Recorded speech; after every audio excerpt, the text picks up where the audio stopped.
Shalom uvracha miYerushalayim. Be'ezrat Hashem, we begin today the Haftarah series. We are studying the Haftarah of Parashat Bereishit. Our Haftarah, our prophetic section of study, is taken from the 42nd and 43rd chapters of Isaiah, and I would like to focus on one famous pasuk, one famous verse from our Haftarah. Some may recall this pasuk, this verse, from the traditional Shaharit service.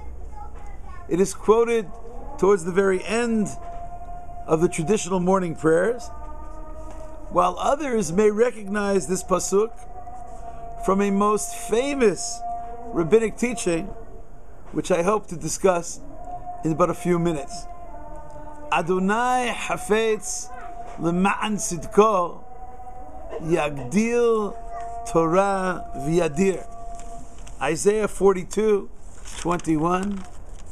God was interested in vindicating Israel. God is interested in the righteousness of the people of Israel.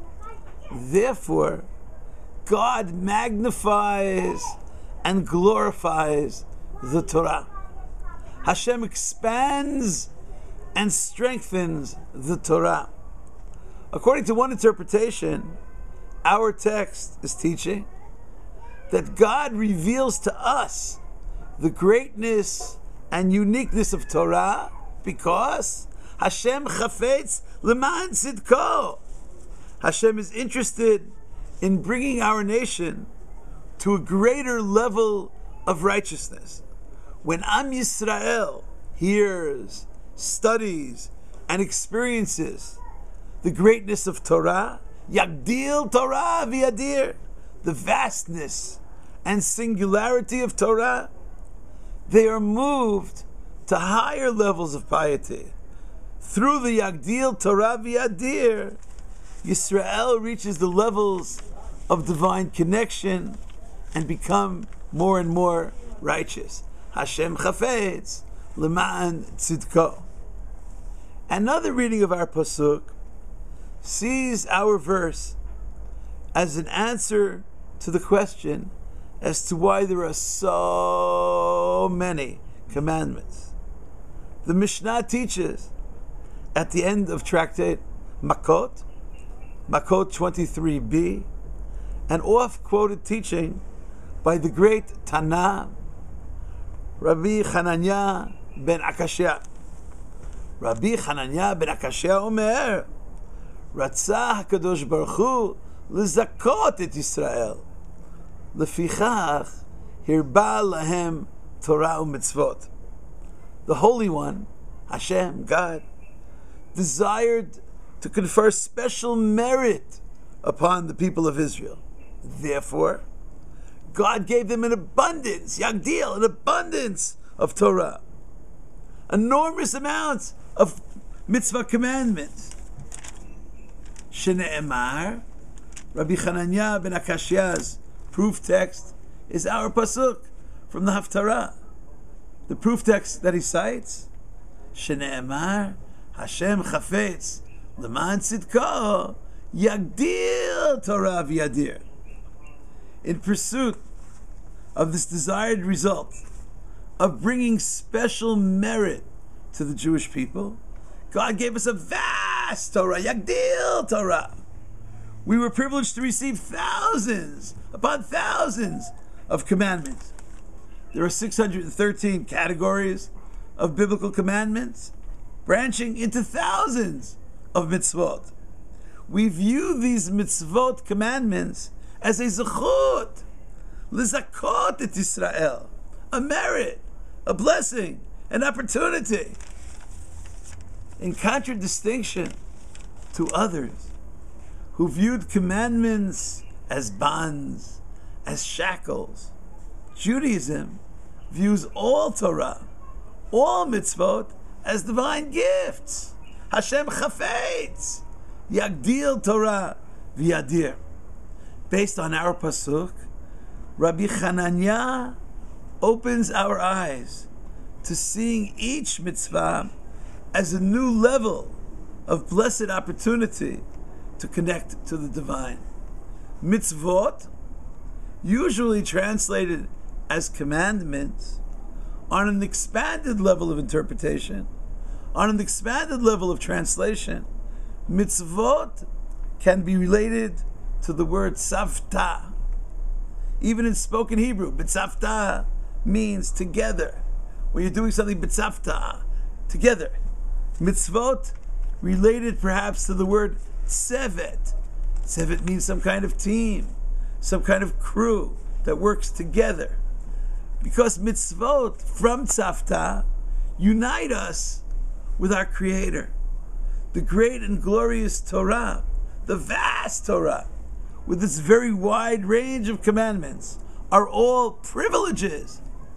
L'zakot et Yisrael, Hashem chafetz, l'ma'an tzidko. It is interesting to note that it seems to me that this very teaching of Rabbi Hananiah ben Akashya, using our verse as the proof text, I could be wrong, but I think it may be the most often quoted Talmudic teaching. The most often quoted Talmudic teaching. Thousands and thousands, tens and tens of thousands of Torah classes on a very wide variety of subjects conclude with the recital of this teaching, Rabbi Hananiah, about the great merit of the enormous number of commandments and the ever so wide vastness of Torah.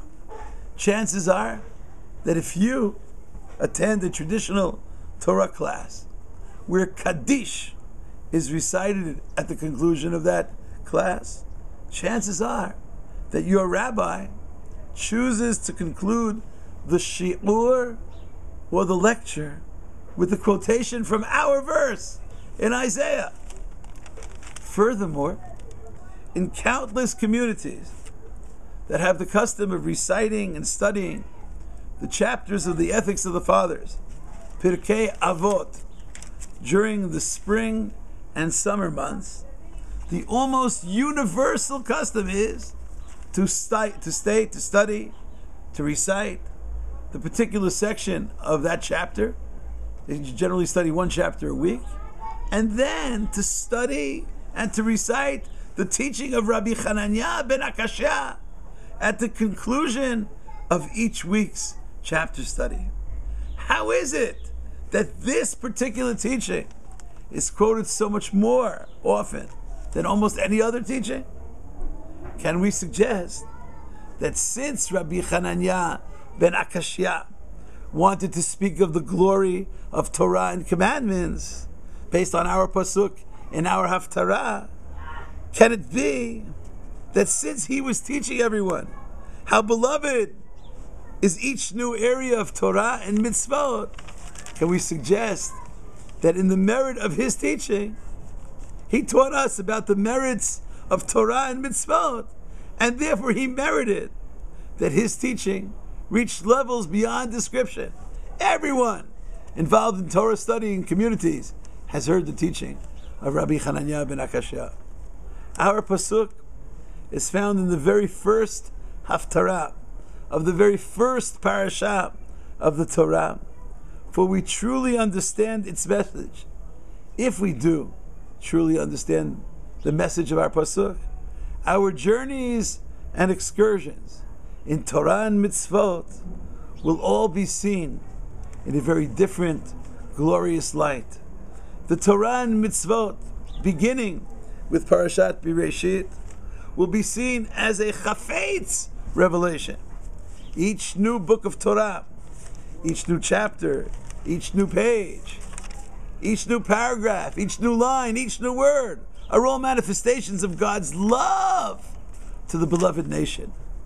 In the merit of the study of this special verse of our Haftarah, may we merit to see the monumental merits of mitzvot, and may we truly celebrate the teaching of Isaiah. Adonai Hafetz, L'ma'an Tzidko, Yagdil Torah V'yadir. Thank you.